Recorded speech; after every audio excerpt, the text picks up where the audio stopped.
अब ये है मेरे बच्चों का लिविंग रूम। काश कि ये भी एक चुटकी में रेनोवेट हो जाता है, बट अल्हम्दुलिल्लाह फाइनली इसको भी मैंने सक्सेसफुली रेनोवेट किया है। यार बाथरूम से काम स्टार्ट होना था, अगर तो इस तरह चुटकियों में काम होना होता ना तो फिर तो क्या ही बात थी। अब जैसे ही बच्चों को स्कूल से छुट्टियां होती हैं ना, तो 1 जून को मैंने अपना काम स्टार्ट कराया था, बट 2 हफ्ते बाद ही आगे ईद थी। मेरा एक बेटा है और एक बेटी है जो कि स्कूल भी जाते हैं। उनके कपड़े, बुक्स और उनके खिलौने, ये तीनों चीज़ों को मैनेज करने के लिए अब मैंने कमरा रेडी करना था। ये वही रूम था और टॉयलेट था जो कि मैं अपनी शादी से पहले यूज़ करता था। अब इस पूरी कंस्ट्रक्शन में सबसे ज़्यादा काम जो था ना, वो टॉयलेट का था। एसी का मेन यूनिट यहाँ पर रखा जाना था। थोड़ा सा ड्रेनेज पॉइंट्स चेंज होने थे, दीवारें थोड़ी बड़ी होनी थी, खिड़की मुकम्मल न्यू लगनी थी।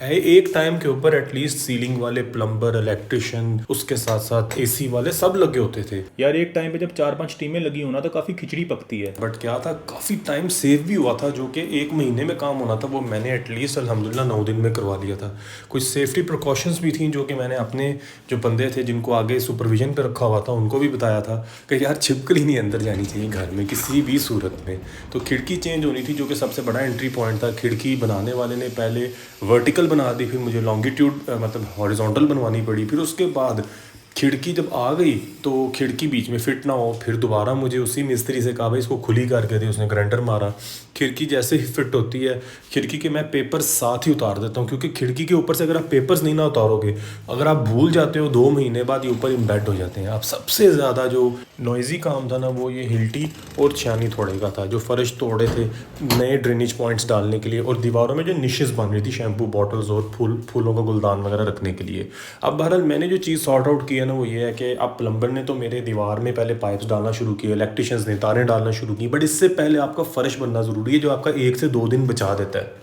मज़ीद डिटेल तो मैं बाद में आपको इसकी दूंगा, मगर आपको फ़र्श में ड्रेनेज पॉइंट्स तब चेंज कराने पड़ते हैं जब अगर आपका डिसाइड हो कि भाई हमने नहाने वाली जगह चेंज करनी है, कमोड सीट की जगह चेंज करनी है। बहरहाल इसकी डिटेल मैं बाद में देता हूँ। पहले तो जो नहाने वाली जगह पे जो वाटर ड्रेनेज था ना वो पहले सिंपल गोल टिक्की लगती होती थी। अब एक नई चीज़ भी आई है ये मार्केट में, तो मैंने सोचा था यार ये लगवाऊंगा, इससे पानी जल्दी ट्रैप होता है। अब भाई फ़र्श में जो पाइप्स डलने होते हैं ना, they are the real headache. ये डल जाएँ इसके ऊपर, आप फ़र्श तैयार करवा लें, फिर सारा फ़र्श बैलेंस होता है, इंजरीज होने का भी कम खतरा होता है। उसके बाद सारे सुकून से दीवारों में इलेक्ट्रिशियन और प्लम्बर्स अपना काम करते हैं। फ़र्श में पाइप डालने के बाद जो थोड़ा बहुत कचरा होता है मलबे का, उनसे हल्का फुल्का कवर किया जाता है, फिर पानी लगाया जाता है अच्छा खासा बाथरूम को। फिर उसके बाद ये कंक्रीट वाला स्टेप स्टार्ट होता है। ये एक थोड़ा सा लेवल करते हैं कि आगे पानी गिरे तो ऑटोमेटिकली पीछे चला जाए ड्रेन जहाँ पे आपने दिया हुआ है। अब मेरी जो टॉयलेट सीट थी या कमोड था ना वो फ्लोटिंग था, जिसकी वजह से मुझे जो पीछे टैंकी लगानी थी ना पानी की वो कंसील्ड होनी चाहिए थी। बस 2 ऑप्शंस थी, एक गरोई थी और एक गरबिट थी। मैं गरबिट ज़्यादा अच्छी लग रही थी, मैंने ये चूज़ कर ली। अब ये टैंकी ना कंक्रीट में कंसील हो जानी है। आप अपनी टॉयलेट सीट पहले लगा के एक दफ़ा टेस्ट कर लें कि पानी का फ्लो बिल्कुल ठीक है। उसके बाद ये ऊपर जैकेट लगती है MDF शीट की, जिसके अंदर बाद में कंक्रीट भरा जाता है। अब ये जो जैकेट है ना इसका मुझे पता ही नहीं था कि यार ये किसने बनानी है। प्लम्बर कहता है मेरा काम नहीं, तरहान कहता है मेरा काम नहीं, मुझे भी खुद तैयार करनी पड़ी थी। मेरे पास सारे औजार थे। इसमें कुछ 3 पॉइंट्स होते हैं वो आपको बाहर निकालने पड़ते हैं, जिसके ऊपर बटन लगता है। इनफ्लो आउटफ्लो का जो होता है ना, फिर वो नीचे ड्रेनेज भी होती है। अब वीडियो के एंड पे मैंने बड़ी चीज़ें शेयर करनी है आपके साथ कि अगर आपको कल को कंस्ट्रक्शन करानी पड़ेगी तो आपको किन चीज़ों का ख्याल रखना पड़ना है। यार जैसे ही टाइलें लगना शुरू होती है ना, तो मेरे दिमाग को 50% सुकून मिल जाता है कि काम आधा हो गया। यार अब मैं आपको रूम की कंस्ट्रक्शन की तरफ लेके जाता हूँ, क्योंकि अभी मैंने आपको एसी भी दिखाना, बड़ा स्पेशल किस्म का जो मैंने एसी लगाया। फिर दोबारा टॉयलेट के ऊपर आते हैं। अब मेरे बच्चों का जो कमरा है ना, इसके ऊपर बरामदा, जिसकी वजह से कमरा काफ़ी गर्मियों में गर्म रहता है। अब मुझे यहाँ पे 2 टन का एसी लगवाना था। पहले मैंने 1.5 टन का डाइकन का इन्वर्टर लगवाया हुआ था। जब सोलर सिस्टम घर में 2017 में लगा था, उस टाइम पे मुझे सारे एसी भी चेंज करवाने पड़े थे। ये डक्टिंग एसी है जो कि होटल्स में, मॉल्स में आपको मिलता है। बहुत कमर्शियल चीज़ है, लॉन्ग लास्टिंग चीज़ है, और इसकी सबसे मज़े की बात है कमरे को बहुत ठंडा रखता है। ये एसी आपके मेन रूम में नहीं लगता, उधर सिर्फ जाली लगती है आपके मेन रूम में जहाँ से इसकी हवा आती है। ये आपको साइड पे टॉयलेट में लगाना पड़ता है, छत में। ये सीलिंग के अंदर कवर हो जाता है। अभी मैं इसकी जो डक्टिंग होती है ना वो आपको आगे जाके एक्सप्लेन करता हूँ, ये कैसे हवा सक करता है और कैसे हवा थ्रो करता है। शॉर्टकट में इसको डक्टिंग एसी कहते हैं। ये इस एसी का मॉडल नंबर है। अगर आप भी इंटरेस्टेड हुए अपने घर में या ऑफिस में कहीं लगवाने के लिए तो आप पॉज करके इसका स्क्रीनशॉट ले सकते हैं। अब इस एसी के लिए जो है ना स्पेशली आपको ऊपर एक छत के ऊपर इसका पैमाना लेके, इसका आपके इलेक्ट्रिशियन ने जो है ना इसका साइज़ लेके ऊपर दीवार में इसकी फ़िटिंग लगानी होती है। फिर उसके सामने जहाँ पे सुराख निकालना होता है ना दीवार में, उस पर मार्किंग लगाई जाती हैं। फिर 3-4 सुराख किए जाते हैं ये कस्टमर को बताने के लिए कि आपके इस साइड के ऊपर जो है ना आपका एसी के विंडो निकलेगी बाहर, यानी खिड़की निकलेगी। एक चीज़ एहतियात से आप जो है ना अपनी जो एसी की फ्रंट विंडो है वो बंद करवा लें, ताकि जब कंस्ट्रक्शन हो रही होती है तो आगे से कचरा अंदर नहीं जाता। तो भाई ये थी वो सीलिंग काटने वाली जो है ना, यानी कि छत काटने वाली मशीन थी। इसके साथ जो कुछ काम भी बड़ी नफासत के साथ होता है। मुझे मजबूरी इस मशीन की इसलिए पड़ गई थी, मैंने कमरे में ऑलरेडी पहले सीलिंग करवा ली हुई थी। इस मशीन का ये फ़ायदा है कि ये जो मलबा होता है ना अपने अंदर ही सक कर लेती है सारा। और इसके साथ आप देख सकते हैं जो कटिंग इन्होंने की थी ना, उसके साइड पीसेस जितने भी थे ना इस सुराख के, वो सारे के सारे सीलिंग पे नहीं गिरे थे, वापस आ गए थे। अब ये जो एसी होता है ना, इसके अंदर जो हवा आनी होती है और हवा जानी होती है ना, उसके लिए एक स्पेशल डक्ट बनानी पड़ती है, इसलिए इसको डक्ट एसी कहते हैं। ये फैसलाबाद से मेरे इलेक्ट्रिशियन की जो टीम थी ना वो आई हुई थी, तो ये बनाती है डक्टिंग। तो ये डक्ट क्या करती है कि एसी के हवा को कहीं पे भी एग्जिट नहीं होने देती। एक एक जो हवा का मॉलिक्यूल होता है ना वो सिर्फ कमरे से ही लिया जाता है और कमरे में ही फेंका जाता है, और एसी सिर्फ उसको ठंडा करके प्रोसेस करता रहता है। अब आप एक रिवर्स पाइप देख रहे हैं, ये इसको कहते हैं तो बेसिकली इनटेक है, बट इलेक्ट्रिशियन अपनी ज़ुबान में इसको रिवर्स पाइप कहते हैं।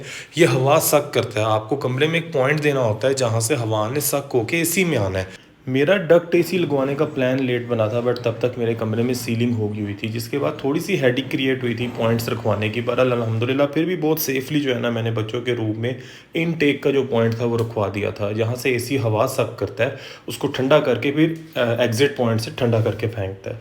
तो बहरहाल ये एंट्री थी या इनटेक था, जिसके अंदर भी लोहे की चादर का डक्ट जो है ना बना के लगाया जाता है, जिसके थ्रू हवा लीक नहीं होती, जो भी सक हो रही होती है डायरेक्ट एसी के यूनिट में जाती है। मेरी रीडिंग कम आ रही थी, यानी हवा कम जा रही थी एसी को, जिसको उसने ठंडा करना था, उसका प्रेशर तेज़ था, तो मैंने एक एक्स्ट्रा पाइप डलवाया मेरे इलेक्ट्रिशियन ने, जिसकी वजह से इसकी इनटेक पूरी हो गई थी। उसके बाद फिर जो है ना उसने सही हवा बना के फेंकना शुरू की।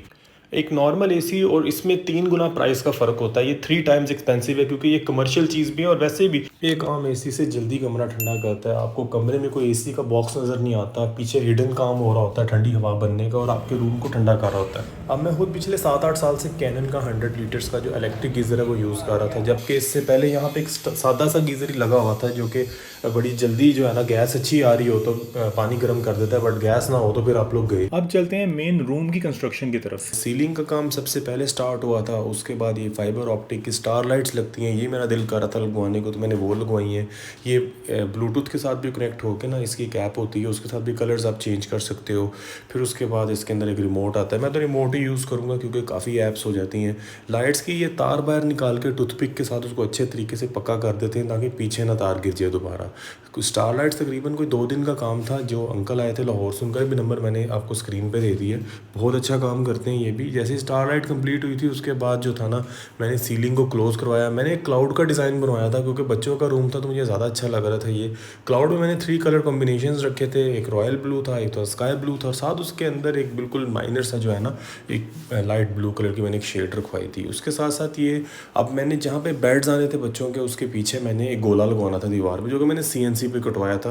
बाद में पता लगा था अगर हाथ से ये सिंपल कटवा लेता तो 10% ही पैसे लगने थे, काफ़ी पैसे इस पर भी ज़ाया हो गए थे। कुछ सीखना तो फिर पड़ता है लाइफ में।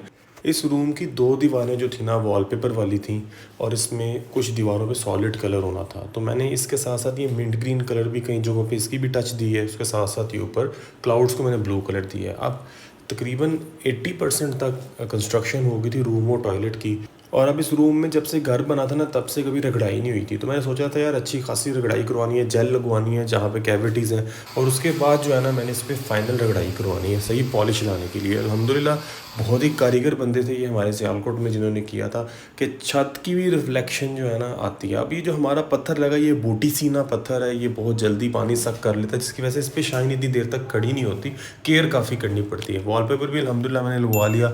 यहाँ बेड आना था जिसके ऊपर ये लकड़ी का फ्रेम लगा हुआ है MDF का, और उसके बाद ये वॉलपेपर वॉल के सामने भी एक वॉलपेपर वॉल है। ये कोई ज़्यादा ही बारीक डिज़ाइन है, बट इसके ऊपर बच्चों की स्टडी आ जानी है, जिसकी वजह से मैंने सोचा था ये नॉर्मल डिज़ाइन अच्छा लगेगा। फाइनली जो मेरे एसी के एयर वेंट्स थे ना वो फैसलाबाद से बन के आए थे। ये एल्यूमिनियम और थोड़ा सा आयरन इसमें यूज़ हुआ होता है। और ये इसी वजह से डक्ट एसी कहलाता है कि ये आपके कमरे में मेन यूनिट नहीं होता, ये कंसील्ड किसी चीज़ के पीछे छुपा होता है, आपको सिर्फ कमरे में यहाँ से हवा मिलती है। ये वो जगह है जहाँ से ठंडी हवा एसी फेंकता है और इसके पास ही एक जगह होती है जहाँ से एसी हवा रिसीव करता है, जिसके बाद उसको पता लगता है कमरे का क्या टेम्परेचर और कितनी देर तक कमरे को ठंडा करना है। रोप लाइट मैंने इंस्टॉल करवा ली थी, जो मैंने सीलिंग में एक स्पेशल थोड़ी सी जगह रखवाई थी वहाँ पे। अब मैंने स्पॉट लाइटें लगवानी थी जो कि मेन लाइट होगी इस कमरे की, जो कि तकरीबन 7 स्पॉट लाइटें फिलिप्स की लगवाई थी 6500 के कलर वाली। सबसे बड़ी गलती मेरे से हुई कि जिस साइज़ की लाइट है ना, मुझे उसी साइज़ का जो काटने वाला ड्रिल मशीन का के वर्मा लगता है ना, वो लगवाना चाहिए था।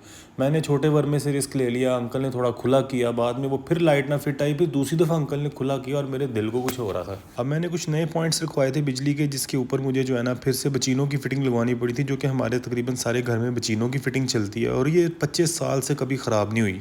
बटन्स का कलर मैंने वाइट चूज़ किया था, एक इसमें डार्क ग्रे शेड भी आती है, बट मैं सोचा था बच्चों के रूम में वाइट अच्छे लगेंगे। अब जहाँ पे बेड आने हैं उसके पीछे एक फ्रेम है जिसके अंदर मैंने 4000 केल्विन यानी कि एक वार्म रोप लाइट लगवाई है, जो कि थोड़ा सा एक कमरे में वार्म शेड भी देती है।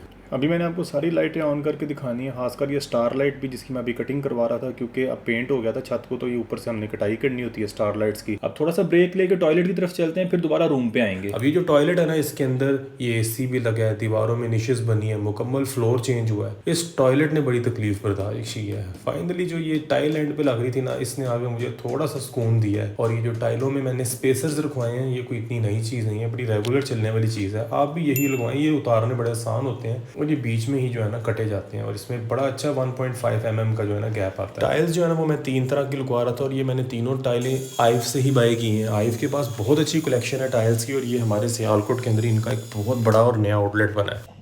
यहाँ पे मैं छोटी सी बात बताता चलूँ कि मैंने कुछ एडवाइसेस देनी है आपको कि यार आपको अगर कल को ऐसी कंस्ट्रक्शन करानी पड़े ना, तो आपको क्या स्टेप्स लेने हैं, किन चीज़ों से बचना है और किन चीज़ों को अप्लाई करना है। तो वीडियो के एंड के ऊपर ना थैंक यू मैसेज के बाद मैं एडवाइसेस दूंगा। अब क्योंकि मेरी टॉयलेट की फिटिंग ब्लैक कलर में थी और मुझे पाउडर कोटिंग का एक्सपीरियंस था, तो मैं सोच रहा था ये जो ड्रेनेज है ना नहाने वाला, ये भी मैं ब्लैक पाउडर कोट में करवाता हूँ। और इसी के साथ साथ मैंने टाइल की कटिंग एर्गोनॉमिक डिज़ाइन में कराई थी, ताकि पानी का सारा फ्लो जो है ना ड्रेन में जाए। अब जैसे थोड़ी टाइलें लगी थी तो ईद आ गई थी, तो मैंने मिस्त्री साहब को ईद के तीसरे दिन बुला के रिक्वेस्ट किया कि यार मैंने एक फैमिली ट्रिप के साथ बाहर जाना है, तो यार आप प्लीज़ मेरी टाइल्स का काम कंप्लीट कर दो। और उन्होंने रिक्वेस्ट मान ली। जैसे ही टाइलें लगी उसके बाद मैंने इसको प्रोटेक्टिव शीट के साथ कवर किया, क्योंकि अगले दिन लगनी थी टॉयलेट में सीलिंग। अब ये जो है ना मैंने एक स्पेशल फैक्ट्री में लेज़र कटिंग में एक्रेलिक शीट के साथ कटा कर ये मैंने जो सीलिंग एग्जॉस्ट था ना, उसका एक बड़ा ज़बरदस्त जो है ना फार्मूला निकाला कि भाई इसको इस तरीके से लगाएं ताकि सारी हवा जो वैक्यूम हो ना वो सारी बाहर चली जाए एक फनल के थ्रू। और अब टॉयलेट में जैसे सीलिंग हो रही थी, तो सीलिंग जो है ना मैंने अपनी जो एसी का मेरा यूनिट था ना उससे तकरीबन 3 इंच नीचे रख के लगनी थी, जिसकी वजह से मेरी जो खिड़की थी ना उसको बड़ी टाइट स्पेस मिल गई थी। फिर भी मैंने इसको किसी ना किसी तरीके बड़े बेहतरीन तरीके से अल्हम्दुलिल्लाह मैनेज कर लिया। सीलिंग में मैंने 4 ओपन होल्स रखवाए हुए थे जहाँ से एसी की मेंटेनेंस होनी होती है। सीलिंग के दौरान ही मैंने एग्जॉस्ट भी फिट करवा दिया था, एग्जॉस्ट का ऊपर से कवर उतार लिया था। अब स्पॉटलाइट्स लगनी थी, अब मुझे समझ नहीं आती वाइट स्पॉटलाइट में ब्लैक कलर की केसिंग क्यों देते हैं, जिसको भी मुझे बाद में स्प्रे पेंट करके बड़े मैंने ज़बरदस्त तरीके से इसको सेट कर लिया। अब बच्चों के टॉयलेट में मैंने 4 जो है ना वार्म स्पॉटलाइट्स लगाई हैं 4000 केल्विन और 5-5 वाट की हैं, बड़ी अच्छी खासी ये रोशनी देती हैं और टाइल्स के साथ बड़ी अच्छी लगती है गोल्डन लाइट। अब ये टाइल्स की शॉर्टेज भी बड़ा तंग करती है। जो टाइल कमोड सीट के पीछे लगनी थी ना वो आई भी तकरीबन ईद के बाद थी। अब टॉयलेट की सीलिंग के अंदर जो मैंने ओपन होल्स रखवाए हुए थे ना, जहाँ से एसी की मेंटेनेंस होनी है, उनको कवर करने के लिए मुझे बहुत लाइट वेट मटेरियल चाहिए था, जो कि सिर्फ पॉसिबल था जो दीवारों पे पैनलिंग होती है ना उसके अंदर ही। अब ये लाइट वेट पैनल्स को होल्ड करने के लिए मुझे एल शेप की एक पट्टी होती है, उसको चौक सीलिंग के अंदर स्क्रू करना पड़ा बड़ी एहतियात से। उसके बाद ये बड़े आराम से इसके ऊपर फिट हो जाते हैं। कल को जब आपके एसी की फिल्टर की क्लीनिंग होनी है तो ये एक पैनल बीच में से निकाल के एसी फिल्टर साफ करके बड़े आराम से ऊपर बैठ जाते हैं। नेक्स्ट डे मैंने साथ ही जो है ना अपना जो छत का वाइट कलर था वही कलर मैंने ये प्लास्टिक पैनल्स पे भी करवा लिया, बड़ा प्यारा मैच हो रहा था। अब ये गर्बिट की जो टैंकी थी ना कमोड की, इसने बड़ा अजीब किस्म का इम्तिहान लिया था। भाई मैं यही रिकमेंड करूँगा कि आप ग्रोई की टैंकी ले लो, वो इससे थोड़ी सी एक्सपेंसिव है। नॉर्मली सारे प्लम्बर्स जो है ना ग्रोई को लगा लेते हैं, जो गर्बिट होती है ना ये थोड़ा सा दिमाग खपाना पड़ता है इसके साथ। और आइव की जो कमोड सीट है ना वो भी गर्बिट की तरह बहुत दिमाग खपाती है। मैं डेफिनेटली रिकमेंड करूँगा आप किसी डिफरेंट ब्रांड की कमोड सीट लगवाइएगा जो फ्लोटिंग अगर आपको चाहिए होगी। अब ये कोरियन वाले आ गए थे और कोरियन वालों ने अपना जो वादा किया था जिस टाइम पे उन्होंने आना था वो उस टाइम से भी तकरीबन एक दिन पहले आए। अब इस पूरे जून के महीने में टाइम मेरे लिए बहुत इंपॉर्टेंट चीज़ थी। जब ये एक दिन पहले आए ना तो उस दिन यकीन मानो टॉयलेट बिल्कुल फ्री था और कोई काम नहीं होना था टॉयलेट में, तो इन्होंने आगे मेरा वो भी टाइम बचा लिया और जैसे ही ये अपनी फिटिंग बीच में रखते थे कोरियन की, तो जो फिटिंग नई बीच में फिट आती थी वो इनको आराम से बाहर जाके सेट कर लेते थे। और ये आपकी जो एडजस्टमेंट होती है ना, ये ऑन द स्पॉट करते हैं। बाद में सिलिकॉन के साथ ये कोरियन का जो होता है ना, जितने भी पैनल्स उसको जोड़ते हैं, जो वेंटी होती है ना बेसन की, उसको ये ड्रिल करके लगाते हैं। मैंने कोरियन का काफ़ी काम करवाया था। ये प्लास्टिक और मार्बल मिक्स करके कोई प्लास्टिक की तरह की चीज़ बनी होती है, बट ये बहुत लॉन्ग लास्टिंग होती है। इसके साल बाद बफिंग भी होनी होती है। कोरियन जो होता है ना, आपके सारे एजेस छुपा देता है और टॉयलेट में काफ़ी नीटनेस लाता है, और ये मुझे काफ़ी काम पसंद भी है। तो मैंने इसके अंदर अपनी vanity, commode shelf, cabin shelf, Windows, niches और इवन दरवाजे की चौगाट के ऊपर भी ये लगा दिए, ओनली फॉर नीटनेस। अब हीटर था जो मैंने अली एक्सप्रेस से मंगाया। यार ये अली एक्सप्रेस पे कुछ सेलर होते हैं, वो यूपीएस को यूज़ करते हैं, फेडेक्स को यूज़ करते हैं, उधर अच्छी खासी ड्यूटी पड़ जाती है। अब ये नॉर्मल सा एक हीटर था, इस पर 16,000 रुपये ड्यूटी पड़ गई, बट ये हीटर जो था ना, ये वर्थ इट चीज़ है भाई। अब मुझे चाहिए था, जो मैं टूटियाँ लगवा रहा हूँ, जो मैं फिटिंग का सामान लगवा रहा हूँ, मैंने सबके साथ ना ब्लैक और वाइट और बेज, ये 3 टोन के अंदर मैंने ये सारा टॉयलेट बनवाना था। हीटर एक तो मैट ब्लैक था, दूसरा इसमें मज़े की चीज़ तो ये थी कि इसका जो एक पाँव दीवार के साथ लगना था ना, उसी के अंदर से इसका वायर का कनेक्शन होना था। इसके लिए मैंने बड़े ध्यान से इसका साइज़ नाप के जो है ना, इलेक्ट्रिशियन से जो है ना, इसकी तार वहाँ पे डलवाई थी। और अल्हम्दुलिल्लाह टाइल लगने के बाद भी बिल्कुल कंसील्ड किस्म का जो है ना फिटिंग आई है इसकी हीटर की, कहीं तार लगी नहीं है।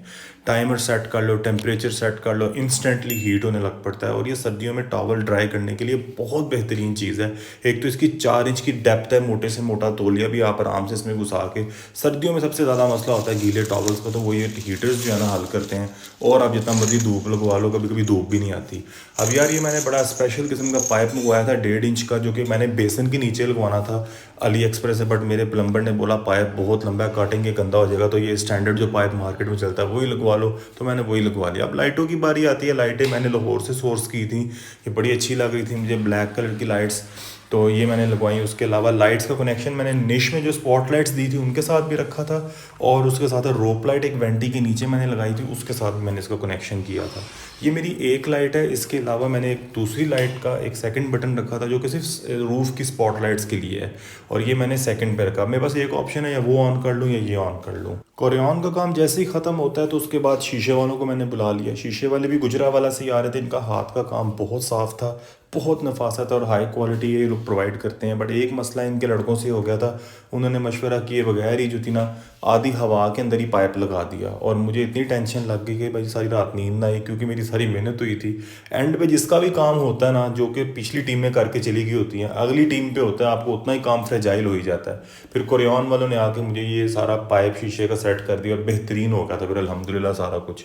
अब मेरी जो छोटी सी मैंने बन्नी बनवाई थी ना, उसके ऊपर हाफ शीशा आ गया है, और मैंने इस साइड पे शीशों के ऊपर अपना कस्टमाइज डिज़ाइन दे के बनवाया था ट्रायंगल्स का, ताकि मेरी जो बेज कलर की दीवार है उस पर भी ट्रायंगल्स का इफेक्ट आए, जैसे कि चिप्स की टाइल के ऊपर है।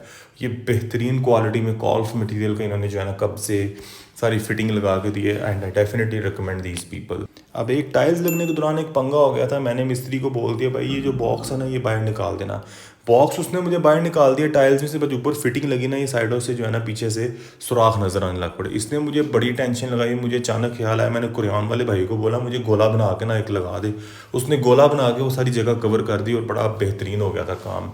तो पर्दा भी लग गया था टॉयलेट में। मैं सोच रहा था यार लगवा ही लेता हूँ, एक पर्दा अच्छा लगता है, टॉयलेट्स में होना भी ज़रूरी है। इसको बंद करो तो बड़ी अच्छी वाइब आती है, खोलो तो रोशनी भी बड़ी अच्छी आती है। बहरहाल पर्दा इतना ज़रूरी नहीं था, बहरहाल घर वाले कह रहे थे लगवाना है तो मैंने लगवा दिया। अब मैंने ये ऑटो हब से ना कुछ टॉयलेट केयर प्रोडक्ट्स मंगवाए हैं जो कि कारगेयर की इंडस्ट्री के हैं, बड़े प्रीमियम किस्म के हैं। कोकशैमी का एक ये फ़ायदा होता है कि इनका ऑल पर्पस क्लीनर जो होता है ना, आपने बिल्कुल थोड़ा सा डालना है अपने टॉयलेट को पोछा लगाने के लिए।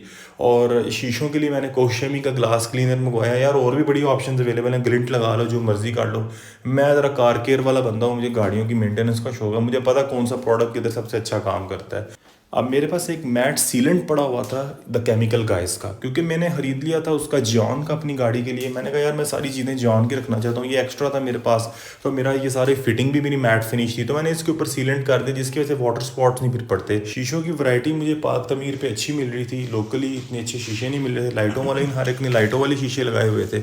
अब लाइटों वाले शीशे भी अच्छे लगते हैं। अब पाक तमीर वालों ने 3500 सिर्फ एक डिलीवरी चार्जेस लिए एक्सप्रेस, फिर भी टाइम पे डिलीवर नहीं किया। इससे मेरा थोड़ा दिल टूटा था, थोड़ी सी मरम्मत भी मुझे शीशे की खुद करनी पड़ी थी, जो इन्होंने वो पीस उल्टा लगा दिया था। उसके बाद शीशा मैंने अल्हम्दुलिल्लाह खुद ही हैंग किया। यार अब फाइनली टॉयलेट की कंस्ट्रक्शन ख़त्म हो गई थी और मुझे इसने बहुत कुछ नया सिखाया है। कुछ चीज़ों का मुझे पहले भी नॉलेज था, बट मुझे पता था कि यही लेम एक्सक्यूज़ सुनने को मिलने हैं कि यार आप काम जल्दी करवा रहे हो, ख़राब ना हो जाए। काम लेट करके भी बाद में कहते हैं यार 19-20 तो क्वालिटी में चलता है। अब बंदा 15 दिन फैक्ट्री ना जाए, और जो महीना पूरा जून का 15 दिन गया भी हूँ ना, वो भी सिर्फ 3-4 घंटे के लिए बस गया हूँ। वो भी जल्दी जल्दी आ गया हूँ, घर से कॉल आती थी ये लोग आए हैं, इन लोगों को ये नहीं समझ आ रही। ये टॉयलेट और बच्चों का जो रूम था ना, ये 2-2.5 महीने का काम था, जो कि अल्हम्दुलिल्लाह मैंने 1 महीने से भी पहले फिनिश करवा लिया था। मौसम ने भी बहुत साथ दिया था, बारिशें हो नहीं रही थी, गर्मी इतनी थी कि पेंट और सीमेंट बड़ी जल्दी सूख जाता था। एक फ़ोन मेरी वाइफ ने पकड़ा होता था, वो लोगों को कॉल करती थी कि ये आपके बंदे नहीं अभी तक आ रहे। और एक मैंने अपनी अम्मी को भी फ़ोन पकड़ा दिया था, क्योंकि जब ये घर 25 साल पहले बना था, सारी रेनोवेशन अम्मी ने करवाई थी। तो जो टीमें कभी काम कर रही थी ना, उसमें कुछ पुराने कंस्ट्रक्शन वर्कर्स भी थे जिन पे अम्मी की ज़्यादा चलती थी। यार एल्पाइन बियर को आपने ज़रूर चेक करना है। ये मेरा अपना ब्रांड है जहाँ पे हम बैग्स वगैरह बनाते हैं और डिफरेंट ट्रैवल पाउचेस वगैरह हम बनाते हैं, ट्रैवल एसेसरीज वगैरह हम बनाते हैं, और उसकी गारंटी भी होती है। चीज़ ऐसे ही नहीं आपको देते, बड़ी हाई क्वालिटी की चीज़ें बनाते हैं। वेबसाइट है alpinebeer.net, इसको ज़रूर चेक करें और यहाँ से चीज़ें भी आपने बाय करनी है। ये मेरा अपना ब्रांड है और मैं गारंटी देता हूँ अपनी क्वालिटी की भी।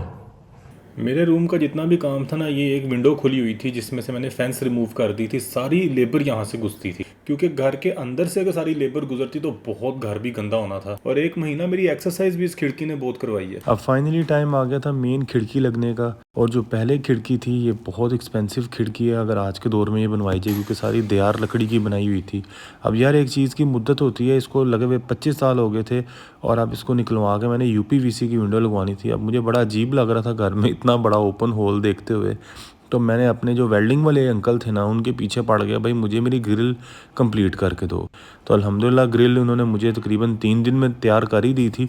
और जैसे ही ये ग्रिल आई है तो मैंने इंस्टॉल करवाई, इसके कुछ वेल्डिंग हुई, वेल्डिंग के बाद कुछ रावल बोर्ड लगे, फिर गड़ाई हुई हल्के फुल्के स्पॉट्स पे जहाँ पे उनको लग रहा था टांके कच्चे हैं, वहाँ पे उन्होंने दोबारा टांके लगाए। फिर उसके बाद मैंने ज़रा छिपकली प्रूफ प्रोसेस करना था। मैंने जो फूड ग्रेड रैप होता है ना, जो कि बड़ी अच्छी खासी गर्मी भी बर्दाश्त कर लेता है, उसके साथ इसको अच्छे तरीके से कवर किया। एक तो यार अंधेरी तूफान भी इन दिनों में आ रहे थे, तो मुझे चाहिए था कोई पक्का हल ताकि मेरा कमरा ना गंदा हो जाए। ग्रिल लगते ही इसको प्लस्तर हो गया अंदर और बाहर से, और अब मेरी दौड़ लग गई UPVC की विंडो मंगवाने में, क्योंकि ये फाइनल स्टेप था। अब नेक्स्ट डे मैंने बाहर से और अंदर से ग्रिल को अच्छे तरीके से पेंट करवा लिया। और जो UPVC वाले ने साइज़ लेना था, उसने को पाइप बीच में रख के, क्योंकि ये बेस स्टाइल विंडो थी, तो इसमें कितनी गुलाई करनी है, किस क्या एंगल रखना है, तो उसने अपने जो स्पेसिफिक जो उनके टूल्स होते हैं अपना हिसाब लगा लिया। और जिस चीज़ का मुझे डर था वो भी फाइनली, तूफ़ान आ गया था बारिश का, बट 2 शॉपर्स की लेयर्स लगी हुई थी बड़ी हैवी, जिससे थोड़ी बचत हो गई। मैं तो भाई UPVC वाली जो कंपनी है ना, उसके पीछे पड़ गया, भाई मुझे मेरी विंडो अभी के अभी बना के दो। ये डबल ग्लेज मिरर था, इसको टेम्पर्ड होने में थोड़ा टाइम लग रहा था, बट उन्होंने भी कमिटमेंट से 1 दिन पहले मुझे सारा कुछ तैयार कर दिया, जो कि मैंने टर्किश मटेरियल के अंदर, जो एसेस्पिन मटेरियल है ना, एक बेल्जियम का मटेरियल होता है, एक पाकिस्तानी मटेरियल भी है, पर एसेस्पिन ज़्यादातर मेरे रिलेटिव्स के घरों में भी सब ने एसेस्पिन ही लगवाया है। अब डबल ग्लेज विंडो होने की वजह से टोटल विड्थ जो थी ना मेरी खिड़की की 70 mm थी। डबल ग्लेज का ये फ़ायदा है, एक तो ये जो साउंड प्रूफिंग इसमें अच्छी हो जाती है, अंदर की साउंड बाहर नहीं जाती, और टेम्परेचर भी जो होता है ना बाहर का, वो अंदर नहीं ज़्यादा आता। जो आपने अंदर टेम्परेचर मेंटेन किया होता है ना, वो अंदर का अंदर ही मेंटेन रहता है। यार UPVC की विंडोज़ पे बहुत कंट्रोवर्सी है, बट अभी भी एल्यूमिनियम और UPVC में लोग काफ़ी डिफरेंट ओपिनियन रखते हैं। UPVC में 2009 में जब फर्स्ट टाइम बाहर गया था तब भी चलती है, और आज भी उधर यही चीज़ चल रही है। वेंटिलेशन के लिए आप अपनी जाली वाली जो विंडो होती है वो आगे कर सकते हो, और ये जाली वाली विंडो उन्हीं खिड़कियों के आगे लगती है जो ओपनेबल होती हैं। बकाया मेरी सारी विंडोज़ जो थी ना वो फिक्स थी। अब मैं थोड़ा सा आपको लाइट्स के ऊपर रिव्यू देता हूँ। सबसे पहले तो ये आती है रोप लाइट। रोप लाइट में कलर्स होते हैं, मैंने 6500 केल्विन कलर लगवाया, जो कि सबसे कोल्ड कलर होता है, और ये सीलिंग के पीछे हाइड हो जाती है। शाम के टाइम आप इसको ऑन कर सकते हो। ये स्टार लाइट है, इसमें एक सॉलिड कलर भी आप रख सकते हो, चाहे आप इसमें RGB कलर्स भी रख लो जो अपने आप चेंज होते रहते हैं। ये सोते वक्त बड़े अच्छे लगते हैं। ये कमरे की मेन लाइट है, जो कि 13 वाट की। मैंने 7 लाइटें लगवाई हैं, 6500 केल्विन इनका कलर है, कोल्ड लाइट है ये, और कमरे की जो कलर थीम है उसके साथ भी ये अच्छी लगती है। अब मैंने एक ही वार्म लाइट इस कमरे में लगवाई है, और वो है ये रोप लाइट, जो कि 4000 केल्विन कलर है, और ये बेड के पीछे आ जाएगी, और मुझे बड़ी अच्छी लग रही थी। मैंने सोचा यार एक वार्म लाइट भी कमरे में रख लेते हैं। पर्दे भी फाइनली मेरे लग गए थे, जो कि वार्म लाइट में ज़्यादा ग्लो करते हैं। मैंने 2 पर्दे लगवाए हैं, एक आगे मैश वाले हैं जिसपे बड़ा प्यारा ट्रीज़ का डिज़ाइन बना है और पीछे जस्ट एक वाइट बैकग्राउंड है, हल्की सी ब्राउन लाइन्स ऊपर बनी है। ये बड़ा मज़े का कॉन्सेप्ट है जो कि भाई मैं आपको दिखाने जा रहा हूँ। मैंने क्या किया था, जो कि मेरी ग्रिल लगी हुई है ना खिड़की के आगे, उसके साथ मैंने मेटल के एनिमल्स कटवाए हैं लेज़र पे और इसके साथ मैग्नेट्स लगा के इसको वाइट पाउडर कोटिंग कलर करवा के मैंने ये ज़रा थोड़ी सी एक जू जैसी लुक देनी थी जो कि बच्चों के रूम में अच्छी लगती है। ये सिर्फ बाहर से नज़र आती है, विंडो के बाहर से, विंडो के अंदर से नहीं ये चीज़ नज़र आती है जो कि पर्दे से कवर हो जाती है। शायद आपको भी कॉन्सेप्ट पसंद आए।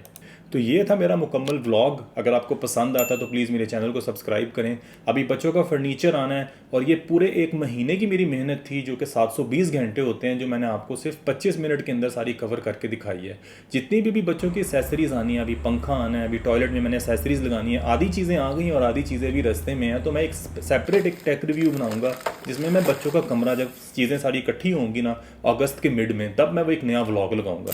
अभी मेरा इस व्लॉग के बाद एक नया व्लॉग आ रहा है, गैराज अपग्रेडेड। आप यकीन नहीं मानोगे कि जब मैं अभी ये कमरा रेनोवेट करा रहा था ना, इसमें जो पहले 15 दिन थे ना, 1 जून से लेके 15 जून मेरा गैराज के ऊपर भी काम हो रहा था। वो मैं इसमें इसलिए नहीं दिखा रहा था कि खिचड़ी सी पक जानी थी कि ये क्या कमरा, टॉयलेट, गैराज। तो इस व्लॉग को मैंने स्पेसिफिकली सिर्फ रूम और टॉयलेट की कंस्ट्रक्शन के ऊपर ही रखा है। अभी मेरी क्योंकि आयोनिक 5 आनी है तो उसके ऊपर मैं 4 व्लॉग्स ऑलरेडी उन पे काम कर रहा हूँ। बड़े मजे का कंटेंट है जो कि मैं भी आपके लिए लेके आ रहा हूँ। तो प्लीज़ अभी चैनल को सब्सक्राइब करें।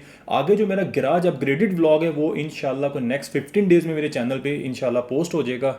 गैराज के बाद जैसे ही बच्चों का फर्नीचर, फोटो फ्रेम्स और बकाया एसेसरीज जब आती हैं तो मैं कमरे को रेनोवेट करके इंशाल्लाह फिर इसके ऊपर जो एक टेक रिव्यू लगाऊंगा वो भी आपको मेरे चैनल पे ही इंशाल्लाह देखने को मिलेगा और आपको मज़ा आएगा देखने का। तो आप मेरे चैनल को सब्सक्राइब भी करें, वीडियो अपने दोस्तों के साथ भी शेयर करें और आपको जो चीज़ इस वीडियो में पसंद आई है, अपनी जो कोई राय देना चाहते हैं आप, तो आप कमेंट सेक्शन में अपनी राय भी ज़रूर दें।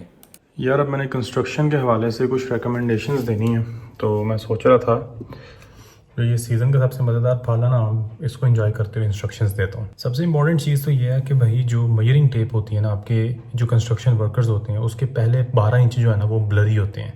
उनको हमेशा जब भी घर की कंस्ट्रक्शन कराएं अपने 2-3 पैमाने ख़रीद लें, मेजरिंग टेप्स उनको दे दें ताकि यार वो फिर फ़र्क नहीं डालते। डेफिनेटली आपके काम में जो 19-20 का फ़र्क डलता है ना, वो मेजरिंग टेप उनकी ब्लड होती है। कभी भी कंस्ट्रक्शन जुलाई में ना कराएं। मैं तो खुशकिस्मत था, मैंने जून में कंप्लीट करवा ली है। बारिश नहीं होती, चीज़ें ड्राई बहुत जल्दी हो जाती हैं। सेकेंडली जुलाई में आती हैं बड़ी तेज़ बारिशें, आपकी चीज़ें डैमेज हो सकती है। उनका जो मज़दूरों का सामान होता है वो भी डैमेज हो सकता है। यार जो कील होते हैं ना, जो स्क्रूज होते हैं खासकर जिन्हें खड़पेचा कहते हैं, वो हर चीज़ में आजकल यूज़ हो रहा है। 1.25 इंच से लेके ना 3.5 इंच तक हर साइज़ आपके पास होना चाहिए, हर डब्बी आपके पास होना चाहिए। ये टाइम सेविंग एडवाइस है। अगर आपको मेरी तरह कंस्ट्रक्शन करानी है ना, तो आपके पास एटलीस्ट 12 सीमेंट की बोरियां और 24 रेत की बोरियां, साथ कुछ फ़ैन बजरी जो बरीक बजरी होती है उसकी कोई 2-3 बोरियां, उसके साथ साथ फिर जो मोटी बजरी होती है फर्श में डलती है उसकी 3-4 बोरियां अब हमें स्टॉक में रखनी है, या आपके कभी ना कभी लाइफ में काम आ ही जाएंगे अगर आपकी कंस्ट्रक्शन फिनिश भी हो जाएगी। बट क्या होता है, आपको वर्कर्स अगर आपने दिहाड़ी पे रखे हैं ना,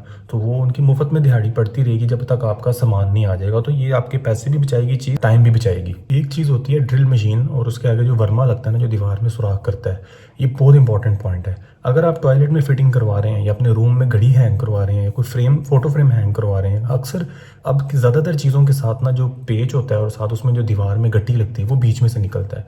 अक्सर कंस्ट्रक्शन वर्कर के पास जो होता है ना 9 साइज़ का वर्मा होता है या 8 साइज़ का वर्मा होता है जो कि काफ़ी थिक होता है। चीज़ों में से जो पतले पतले पेच निकलते हैं, छोटी छोटी गट्टियाँ निकलती हैं, उसके लिए 6 साइज़ का वर्मा चाहिए होता है। वो इनके पास होता नहीं है। तो क्या होता है कि टाइलें, आपकी रूम की दीवारें, आपको एक्स्ट्रा सुराख नहीं करना पड़ता। फिर आप कल को जब कोई चीज़ उतारते हैं ना तो पीछे इतना मोटा सुराख नज़र आ रहा होता है और उसमें पतली सी गट्टी अंदर गई होती है, बहुत बुरा लगता है। मैंने जितना भी काम करवाया ना अपना कंस्ट्रक्शन का, उसमें स्वाय सीलिंग के मेरा कोई काम भी जो था ना ठेके पे नहीं था, सब दिहाड़ी पे था।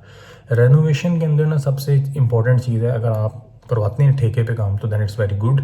ठेके पे फिर क्या होता है कि गंद बहुत डलता है, जल्दी जल्दी चीज़ों को वाइंड अप करना होता है। मेरा कुछ काम इतना मिक्सड अप था, यानी कि मेरी खिड़की बाद में लगी थी, पर्दे मैंने पहले लगवा लिए थे क्योंकि मुझे पता था कि मैंने किस तरह चीज़ों को कवर करना है। अल्हम्दुलिल्लाह सेफली सब कुछ कवर भी हो गया था और मैंने हर चीज़ की टेंशन अपने दिमाग पर डाली थी। बंदे अगर क्वालिटी से काम करने वाला है ना, बहुत क्वालिटी से काम करता है, उसके बाद आप तो ज़रूर ठेका करो।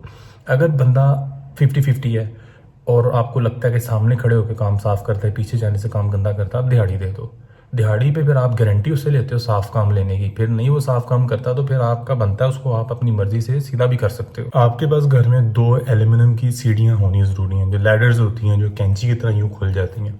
क्योंकि बात सिंपल सी ये है कि इन लोगों का काम बनता है कि अपना सामान अपने साथ लाएं। सवाए सीलिंग वालों के कोई बंदा अपना पूरा सामान नहीं लाया। ये डिपेंडेंट होते हैं, खिड़की लगाने वाले आए हैं, टाइल्स लगाने वाले आए हैं, प्लम्बर्स आए हैं। अब जो पॉलिश कर रहा था ना, जो रगड़ाई कर रहा था, वो अपने साथ वाइपर नहीं लाया। मैंने कहा भाई ये तेरा सबसे इंपॉर्टेंट औजार है, और वो मेरे से नाराज भी हो गया था, बहस भी अच्छी बड़ी उससे होगी। मैंने कहा भाई वाइपर के बगैर तो तेरा फर्श नहीं तुझे नजर आता, तो एक वाइपर ही अपने साथ रख ले।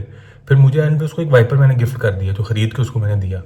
एक चीज़ जिसने मुझे सबसे ज़्यादा तंग किया था ना, वो ये था कि जो कंस्ट्रक्शन वर्कर्स होते हैं ना, एक दूसरे का बैग एक्सप्लोर करते हैं। यार अभी ये चीज़ मुझे नहीं मिल रही, उसके बैग से ढूंढ ले, चाहे वो वाकफियत है कि नहीं है। इस वजह से इनकी अक्सर आपस में लड़ाई मुंहमारी हो जाती थी, और मैं इन्हें अक्सर इन चीज़ों से मना भी करता था। वजह क्या होती थी, इन चीज़ें एक दूसरे से क्यों नहीं मिलती थी। अपनी चीज़ बेशक साथ लाए हैं, लेट्स सपोज कुछ भी कर रहा है ना, तो उसके पाँव के अंदर जो है ना, पानी का पाइप भी पड़ा है, बिजली की तारें भी पड़ी हैं, साथ कोई उनका अपना औजार पड़ा है, मेजरिंग टेप पड़ी है, लेवल पड़ा हुआ है। ये समझ नहीं आती किधर किधर चीज़ें, कोई शागिर्द के नीचे चीज़ पड़ी हुई है। एक दूसरे का बैग खोलेंगे, अपनी चीज़ बहुत कम ढूंढेंगे। क्या होता है भाई, अपनी चीज़ जाते वक्त बस पूरी करनी है। अब मेरे कमरे की कंस्ट्रक्शन के दौरान सीलिंग वाला आदमी था ना, वो ऊपर से गिर गया था नीचे। वो गिरा कैसे था कि उनकी जो सीढ़ी थी वो रस्टेड थी, तो वो ऊपर से गिर गया और अल्लाह ने उसको बचा लिया था। उसको हल्की सी कमर पे चोट लगी थी। जब कंस्ट्रक्शन हो रही होती है तो इनका सामान ज़रा गौर से देखा करें। अगर तो इन्होंने वही कील फंसाए हुए हैं, तारें जोड़ी हुई हैं, आप इन्हें कहें कि भाई अपना ये जो सामान है इसको ठीक लाएं।